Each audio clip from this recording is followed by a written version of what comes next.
bago pa tumaas. Ito? Oo. Alas 3, hapon.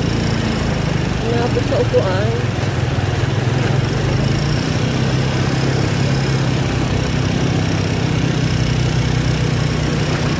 Nabasa ka kuya? Basa. Bali, pauwi na eh. Mahirap pag papakalabas. Pauwi naman na.